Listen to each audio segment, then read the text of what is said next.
Hello दोस्तों, नमस्कार, प्रणाम। अपने यूट्यूब चैनल पर आप सभी का स्वागत करती हूँ।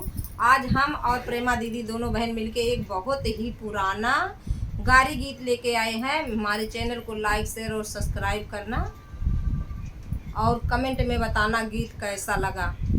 और बहुत ही पुराना गीत है दोस्तों, ये यूट्यूब पे नहीं मिलेगा। आइए सुनते हैं।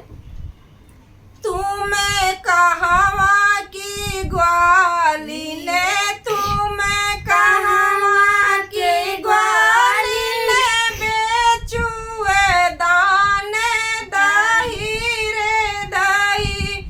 तुम्हें कहवा की ग्वाली ने, तुम्हें कहवा की ग्वाली बेचुए दाने दही रे दही। तुम्हें कहवा के काना, तुम्हें कहवा के काना, रो क्यों रहा गली रे गली। तुम्हें कहवा के काना, तुम्हें कहवा के काना, रो क्यों रही गली रे गली।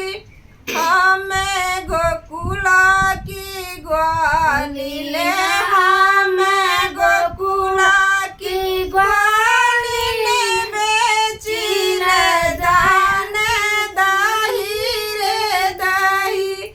हमें गोकुला की ग्वाली ले, हमें गोकुला की ग्वाली ले, बेची ले दाने दही रे दही।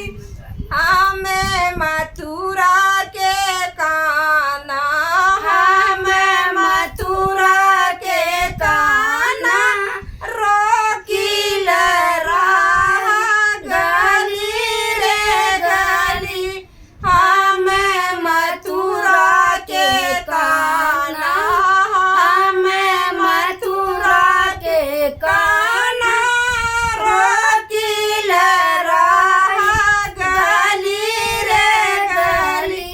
तुम्हें केथुआ के भूखे, तुम्हें केथुआ के भूखे, रोकेल रहा गली रे गली। तुम्हें केथुआ के भूखे, तुम्हें केथुआ के भूखे, रोकेल रहा गली रे गली। हमें दधिया के भूखे, हमें दधिया के भूखे, रोकिल रहा गली रे गली। हमें दहिया के भूखे रे, हमें दहिया के भूखे, रोकिल रहा गली रे गली। तोड़ो कदम के पत्ते, तोड़ो कदम के पत्ते, उसी पे चाखो दही रे दही। तोड़ो कदम के पत्ते, तोड़ो कदम के पत्ते, उसी पे चाखो दही रे दही। पत्ता भौरे का जूठा, पत्ता भौरे के जूठा, आंचल में चाखो दही रे दही। पत्ता भौरे का जूठा, पत्ता भौरे का जूठा, आंचल में चाखो दही रे दही। आंचल लड़के का जूठा, आंचल बच्चे का जूठा, कैसे चखबा दही रे दही।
नहीं